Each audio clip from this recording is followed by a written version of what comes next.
बिस्मिल्लाहिर्रहमानिर्रहीम। अरे ओ मेरी गरीब बहू, रसोई में ही जाकर बस जाती है क्या? खाना देकर घटा बढ़ा पूछने का भी मन नहीं करता? 2 रोटी लेकर आ। जी माँ जी लाई। बिना बेलन के रोटी भी नहीं बन पाती है। ये कहते हुए बेचारी गरीब चंदा हाथ से थाप थाप कर चूल्हे पर रोटी डालती है। तभी कादम्बरी झल्लाकर फिर से चिल्लाई, अरे ओ करम जल्दी कहाँ मर गई?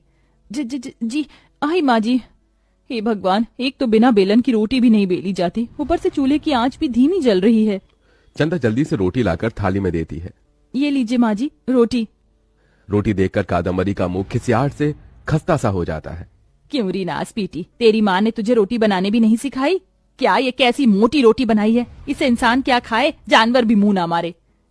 मगर माँ जी घर में बेलन भी तो नहीं है, तो इसमें मेरी क्या गलती है? हाँ हाँ, सारी गलती तो हमारी है जो तुझ जैसी एक गरीब की बेटी को हम ब्याह लाए। पता नहीं किन्हीं भिखारियों से पाला पड़ गया जो दहेज भी ना दिया। मेरे तो भाग ही फूट गए तुझ जैसी को बहू बनाकर।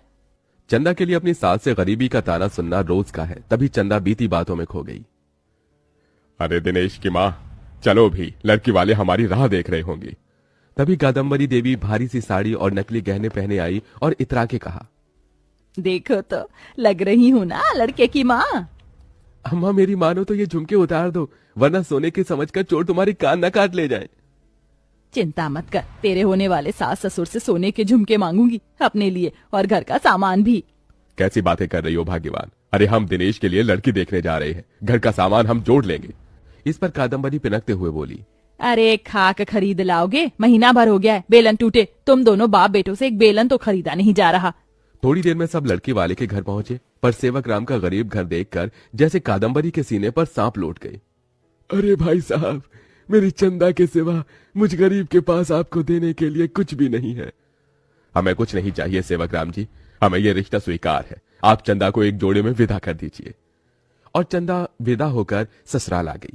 उसके ससुर वासुदेव सीधे इंसान थे, तो सास कादम्बरी उतनी टेढ़ी खीर, इसलिए उसने चंदा को स्वीकार ही नहीं किया।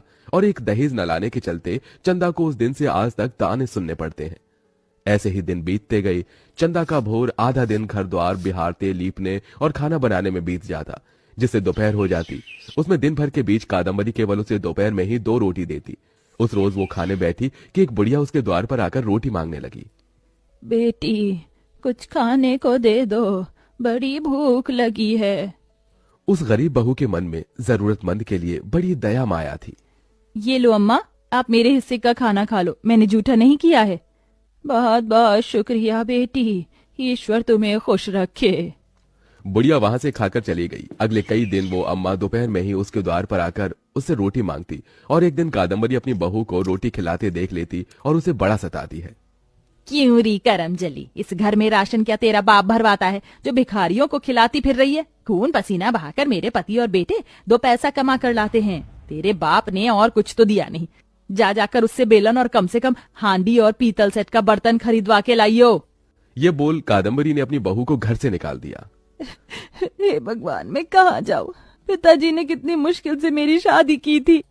कुछ दूर आकर चंदा उसी बुढ़िया का एक मैला सा थैला टांगे एक पेड़ के नीचे पाती है। ये अम्मा तो वही हैं जो मेरे घर आती थी। हाँ, और मैं तुम्हारा ही इंतजार कर रही थी, मुझे तुम्हें कुछ देना जो था। ये बोलकर बुढ़िया थैले में से एक बेलन उसे देती है। ये लो, ये जादुई बेलन है, तुम जैसे ही इससे चकले पर रखोगी ये खुद चल पड़ेगा। तुम्हारी सास ने तुमसे यही मंगवाया था ना, अब लौट जाओ अपने ससुराल। मगर मेरी सास ने मुझसे दहेज के बर्तन भी मंगवाए हैं, उसे लिए बिना मैं नहीं लौट सकती। उन्होंने मेरी जिंदगी को नरक बनाकर रख दिया है। काश कि वो बर्तन मुझे मिल जाते। तभी एकदम से चमत्कार होता है और जादुई बेलन में से बर्तन निकल जाते हैं। चंदा खुशी से ससुराल लौट आई। अंधेरा घिराया है, जल्दी से जाकर पहले खाना बना लेती हूँ। चंदा खाने की तैयारी में लग जाती है। तरकारी तो बन गई, अब रोटी बना लूं। अरे बेलन कहाँ गया? तभी चंदा देखती है कि जादुई बेलन खुद ब खुद बड़ी ही तेजी के साथ रोटी बेल रहा था। अरे बाप रे, ये जादुई बेलन तो अपने आप ही चकले पर चल रहा है। अच्छा है, मेरे हाथों को आराम मिल गया। फिर वो गरीब बहू पकाई हुई पतली रोटियां सभी को परोसती है।